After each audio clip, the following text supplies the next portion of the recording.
দর্শক আপনার নাম বলে প্রশ্নটি করুন। কোমরের ব্যথা হয়, প্রায়ই হয়, মাঝে মাঝে একটু ব্যায়াম করি, কমে না। আর দ্বিতীয় কথা হলো যে কোমরের যে হাড় ক্ষয় হয়, হাড় ক্ষয়টা আমরা কিভাবে রোধ করতে পারি, এই বিষয়টা জানার ছিল আর কি। জি ধন্যবাদ। আপনার কোমর ব্যথাটা কি শুধু কোমরেই নাকি কোমর থেকে পায়ের দিকে যায়?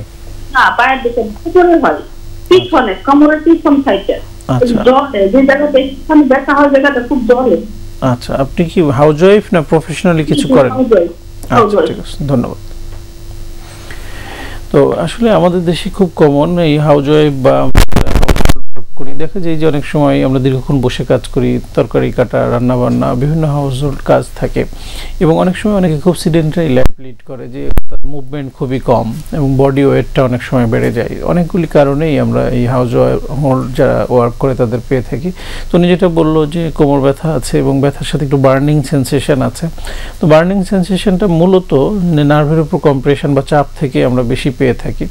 এছাড়া কিছু ভিটামিন মিনারেলসের ঘাটতিজনিত কারণে অনেক সময় হয়। তো আমি বলবো যে দেরি না করে উনি একজন বিশেষজ্ঞ চিকিৎসকের শরণাপন্ন হয়ে এই বিষয়গুলোর চিকিৎসা নেবে।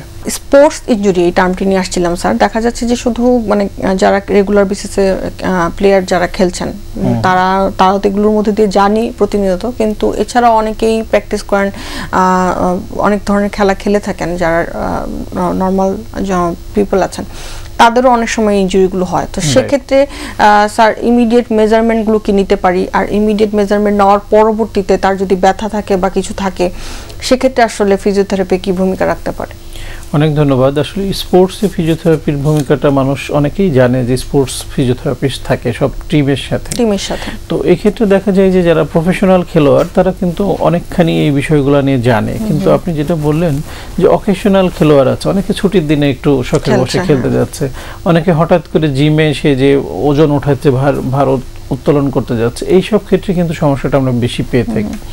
দেখা যায় যে ওয়ার্ম আপ ছাড়া বা ট্রেনিং ছাড়াই আমরা হঠাৎ করে খেলতে যাই, যার ফলে ওই ইনজুরিগুলো, মাসেলগুলো, লিগামেন্টগুলো প্রস্তুত থাকে না।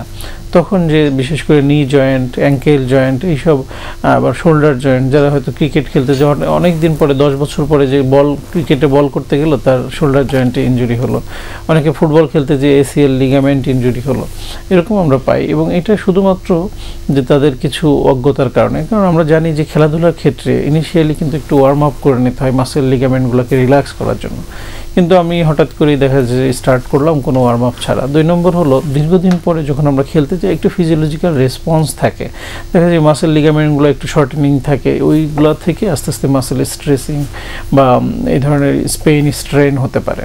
তো আপনি যেটা বললেন ইনিশিয়ালি যে কোনো স্পোর্টস ইনজুরির ক্ষেত্রে আমরা বলি যে একটু আইস কম্প্রেশন দেওয়া। এই জায়গায় অনেকের ভ্রান্ত ধারণা থাকে যে গরম শেক দিয়ে দেন, কিন্তু ওই জায়গাতে যে ইনফ্লামেশন হয়, প্রদাহ হয়, এটা আমরা বলি প্রথম 48 ঘন্টা আইস কম্প্রেশন।